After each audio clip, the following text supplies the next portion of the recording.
అన్న నమస్తే అన్న. నమస్తే. ఏం పేరు? మొహమ్మద్ ముస్తఫా. మొహమ్మద్ ముస్తఫా. ఓకే, ఏం చేస్తుంటారు మీరు? నేను డ్రైవర్.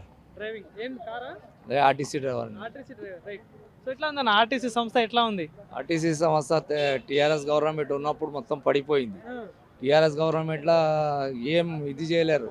ఎవరైనా మెడికల్ అన్ఫిట్ అయినా ఏమైనా ఏం ఏ ప్రాబ్లంలా జరిగిపోయినా మళ్ళీ వాళ్ళకు ఉద్యోగాలు ఇవ్వలేరు, ఏం చేయలేరు. ఇప్పుడు కాంగ్రెస్ గవర్నమెంట్లో ఏమన్నా అభివృద్ధి జరుగుతుందని కాంగ్రెస్ గవర్నమెంట్కి కేసీఆర్ ఉన్నప్పుడు మీ జాబ్ లేదా పర్మనెంట్ చేస్తా అన్నాడు కదా, చేసిండు? ఏం చేయలేదు, ఏది చేయలేదు.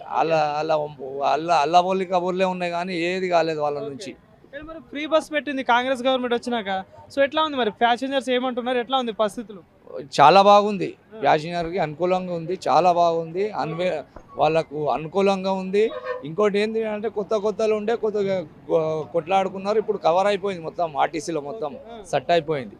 అన్న మరి ఇప్పుడు తెలంగాణ అంతటా పార్లమెంట్ ఎలక్షన్స్ హడావిడి మొదలైంది. సో అన్ని పార్టీలు కూడా తిరుగుతుండొచ్చు, మీరు చూస్తూనే ఉండొచ్చు రోజు. సో మరి ఎట్లా ఉంది మరి పరిగి నియోజకవర్గంలో చూసుకుంటే ఇక్కడ ప్రధానంగా ఏ పార్టీ ముందంజలో ఉంది, ఎవరికి గెలిచే ఛాన్స్ ఉంది ఇక్కడ కాంగ్రెస్ పార్టీ గెలుస్తుంది, ఖచ్చితంగా గెలుస్తుంది. ఎందుకు కాంగ్రెస్ పార్టీ ఎందుకు గెలుస్తుంది? ఎందుకంటే వీళ్ళు టీఆర్ఎస్ గవర్నమెంట్లో ఉన్న వాళ్ళు పాత ఎమ్మెల్యేలు కానీ ఎవరైనా కానీ ఎవరు ఏం చేయలేరు. ఇప్పుడు పరిగి ఎమ్మెల్యే రామ్మోహన్ రెడ్డి గారు ఉన్నారు కదా, ఆయన కొన్ని పనులు చాలా మంచివి జరిగినాయి. ఇంతకుముందు టీఆర్ఎస్ గవర్నమెంట్ ఉన్నప్పుడు కాంగ్రెస్ ఎమ్మెల్యేగా ఇక్కడ గెలిచిండు ఆయన గతంలో. ఇప్పుడు చాలా మంచి పనులు జరుగుతున్నాయి. కానీ మరి ఇక్కడ ఎంపీ అభ్యర్థి అయిన రంజిత్ రెడ్డి గారి పాలన ఎట్లా అనిపిస్తుంది? ఎందుకంటే గత 5 సంవత్సరాల నుండి ఆయన అధికారంలో ఉండే కదా, కాంగ్రెస్ పార్టీలో ఉండే కదా, ఇప్పుడు కాంగ్రెస్ పార్టీలో వచ్చిండు. కాంగ్రెస్ కార్యకర్తలు కృషి చేస్తున్నారు, ఆయన గెలిపించుకుందాం అన్నట్లు. మరి వ్యక్తిపరంగా చూసుకుంటే రంజిత్ రెడ్డి గారు ఎట్లాంటి వ్యక్తి, పనిచేసే వ్యక్తి అని అసలు? చాలా మంచి వ్యక్తి అని విన్నాం మేము. అప్పుడు ఆ పార్టీలో ఉన్నప్పుడు గిటం విన్నాము, ఇప్పుడు వచ్చినప్పుడు గిటం ప్రత్యేకంగా ప్రతి ఒక్కరికి దగ్గర తీసుకొని అనుకూలంగా మాట్లాడుకుంటా, మంచి చేసుకుంటా, మంచి విధాలా మాట్లాడుకుంటా అందరితో బాగుంటున్నాడు. ఆయన మంచి వ్యక్తి అన్నట్లు అందరు గౌరవిస్తున్నారు ఆయన. సో మరి ఇప్పుడు చూసుకుంటే ఇప్పుడు ఎంపీ ఎలక్షన్స్ అంటే సెంట్రల్లో గవర్నమెంట్ ఏదనేది ఫామ్ అవడానికి ముఖ్య కారణం. సో మరి సెంట్రల్లో బీజేపీ గవర్నమెంట్ ఉంది.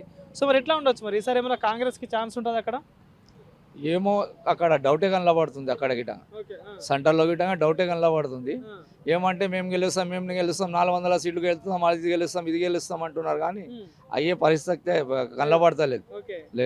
రాహుల్ గాంధీ గారు సార్ ప్రధానమంత్రి కంపల్సరీ అవుతాడు ఆయన.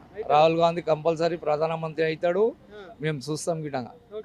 సో మరి ఇక్కడ మీ పరిగిలో చూసుకుంటే మరి ఇక్కడ సమస్యలు ఏమున్నాయి ప్రధానంగా, ఎట్లాంటి అభివృద్ధి చేయాల్సిన కార్యక్రమాలు ఉన్నాయి? ఇంకా అప్పుడు కాంగ్రెస్ గవర్నమెంట్ ఉన్నప్పుడు ప్రాజెక్టులు అవి ఇవి తీసుకొస్తామని చెప్పి ఆల్రెడీ శాంక్షన్ అయితే టీఆర్ఎస్ గవర్నమెంట్ వచ్చి మొత్తం నీటికెళ్ళి తీసుకుపోయిండు. అక్కడ తీసుకుపోయి గజ్వేల్ అక్కడ మొత్తం వాళ్ళ దిక్కే మొత్తం డెవలప్ చేసుకున్నాడు. అందు గురించి ఇక్కడ కొద్దిగా టీఆర్ఎస్కి వ్యతిరేకంగానే ఉన్నది.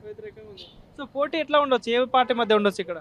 బీజేపీ కాంగ్రెస్, టీఆర్ఎస్ ఉండదు.